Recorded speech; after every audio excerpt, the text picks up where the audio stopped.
2025 புத்தாண்டை வரவேற்று உலகம் முழுவதும் இருக்கும் மக்கள் உச்சமாக கொண்டாட்டத்தில் ஈடுபட்டு வருகின்றனர். பேரிடர்கள், உயிரிழப்புகள், போர்கள் என 2024ஆம் ஆண்டு உலகம் சந்தித்த பேரழிவுகள் எதுவும் 2025ஆம் ஆண்டில் நிகழக்கூடாது என்பதே உலக மக்களின் விருப்பமாக இருக்கும். ஆனால் காலநிலை மாற்றம் ஒவ்வொரு ஆண்டும் கணிக்க முடியாததாகவே அமைகிறது. குறிப்பாக ஆண்டுக்கு ஆண்டு உச்சம் தொடும் வெப்பத்தின் அளவு. அந்த வகையில் 2024ஆம் ஆண்டு இந்தியாவில் உள்ள பல நகரங்கள் கண்டிராத வகையில் 50 டிகிரி செல்சியஸ் வெப்பத்துக்கும் மேல் பதிவாகி கடந்த 100 ஆண்டுகள் இல்லாத அளவுக்கு வெயில் வாட்டி வதைத்தது. 2024ஆம் ஆண்டு மட்டும் சுமார் 700 பேர் வெப்பச்சலனத்தால் உயிரிழந்ததாக புள்ளி விவரங்கள் கூறுகின்றன. 40,000த்திற்கும் மேற்பட்டோர் வெப்பத்தால் ஏற்படும் நோயால் பாதிக்கப்பட்டனர். அதேபோல் இந்த ஆண்டும் வெப்பம் தொடர்வதற்கான வாய்ப்புகள் இருப்பதாக இந்திய வானிலை ஆய்வு மையம் அறிவித்திருப்பது 2025ஆம் ஆண்டை நாம் எப்படி எதிர்கொள்ளப் போகிறோம் என்ற அச்சத்தை ஏற்படுத்தியுள்ளது. இது தொடர்பாக இந்திய வானிலை ஆய்வு மையத்தின் தலைவர் மிருத்யுஞ்சய் மொஹபத்ரா காணொலி காட்சி மூலம் பேசுகையில், இந்தியாவில் கடந்த 1901ஆம் ஆண்டுக்கு பிறகு 2024ஆம் ஆண்டுதான் வெப்பமான ஆண்டாக இருந்தது என்றும், கடந்த 123 ஆண்டுகளில் அதிக வெப்பமான ஆண்டாக 2024 அமைந்துள்ளது என்றும் தெரிவித்திருக்கிறார்.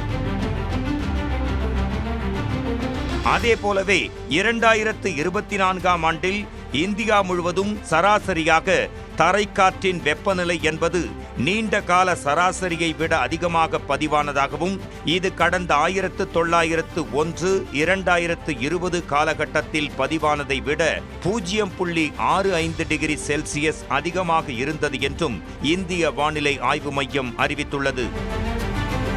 மேலும் நாட்டின் பெரும்பாலான பகுதிகளில் 2025ஆம் ஆண்டு ஜனவரியில் இயல்பை விட கூடுதலாக வெப்பநிலை நிலவும் என்றும், வடமேற்கு, மத்திய மற்றும் அதனை ஒட்டிய கிழக்கு இந்திய பகுதிகள் மற்றும் தென்னிந்தியாவின் மத்திய பகுதிகள் தவிர பெரும்பாலான பகுதிகளில் இயல்பை விட வெப்பநிலை குறைவாக இருக்க வாய்ப்புள்ளதாகவும் இந்திய வானிலை ஆய்வு மையம் சார்பில் கணிக்கப்பட்டு பின்னர் அறிவிக்கப்பட்டுள்ளது. இதுகுறித்து தனியார் வானிலை ஆய்வாளர் ஏமச்சந்திரன் குமுதம் செய்திகளுக்காக பிரத்யேக பேட்டியளித்துள்ளார். 2024ஆம் ஆண்டை பொறுத்தளவுக்கு ஒரு எல்லினோ ஆண்டா இருந்துச்சு. அந்த எல்லினோ ஏப்ரல் மாதம் வரைக்கும் நீடிச்சிச்சு. ஏப்ரல் மாதத்துக்கு பிறகு நடுநிலை என்சோ பேட்டர்ன் வந்து இப்ப தற்போது பாத்தீங்கன்னா லானினாக்கு மாறி இருக்கும். அப்படி ஒரு எல்லினோவிலிருந்து நிறைவு பெற்ற ஆண்டாக 2024ஆம் ஆண்டு அமைந்ததன் காரணமா நமக்கு வந்து ஆகஸ்ட் மாதம் வரைக்குமே இயல்பை விட மிகுதியான வெப்பநிலை அப்படிங்கிறது, உலகளாவிய வெப்பநிலையே இயல்பை விட அதிகமா பதிவானுச்சு. அதனை தொடர்ந்து இந்தியாவை பொறுத்தளவிற்கு அரபிக்கடல் பகுதியில் நிலவக்கூடிய ஒரு சப்ரசிவ் ஸ்டேட், அதாவது கடல் சார்ந்த அலைவுகள் அரபிக்கடல் பகுதிக்கு செல்வதற்கு சாதகமற்ற நிலை தொடர்ந்து நீடிக்குது. இதன் விளைவாக இந்தியாவில் வருடம் முழுவதுமே, அதாவது டிசம்பர் மாதம் வரைக்குமே இயல்புக்கு அதிகமான வெப்பநிலை பதிவாகி இருக்கு. தற்போதும் லானினா எதிர்மறை ஐஓடி ஆண்டாக இருந்தால் கூட அந்த அரபிக்கடல்ல இருக்கக்கூடிய கடல் சார்ந்த அலைவுகளுக்கு சாதகமற்ற நிலை காரணமாக 2025ஆம் ஆண்டு ஜனவரி, பிப்ரவரி, மார்ச் மாதங்கள்லையும் பகல் நேர வெப்பநிலை அப்படிங்கிறது இயல்பை விட அதிகமா இருப்பதற்கான வாய்ப்புகள் இருக்கு. இந்த நிலையில் படிம எரிபொருட்களை எரிப்பதால் புவி வெப்பமடைதல் நடக்கிறது என்றும் கூறப்பட்டு வருகிறது. அத்துடன் வெப்பமானது வளிமண்டலத்திலும் கடற்பரப்பிலும் பாதிப்பை ஏற்படுத்துவதோடு கடல் வெப்பமடைவதால் கூடுதலாக அதிலிருந்து நீராவி கடத்தப்பட்டு அதனால் அதீத கனமழை சம்பவங்கள் அதிகரிக்கும் சூழலும் உருவாகி உள்ளதாக கூறப்படுகிறது.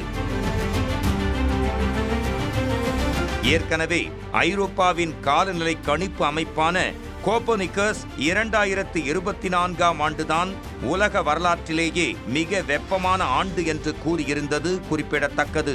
உலகம் முழுவதுமே 2024ஆம் ஆண்டு 219 மோசமான பருவநிலை நிகழ்வுகள் நடைபெற்றிருப்பதாகவும், இதில் 26 நிகழ்வுகளில் 3700 பேர் உயிரிழந்தது மட்டுமின்றி லட்சக்கணக்கானவர்கள் புலம்பெயர்ந்துள்ளனர் என்றும் கூறப்படுகிறது.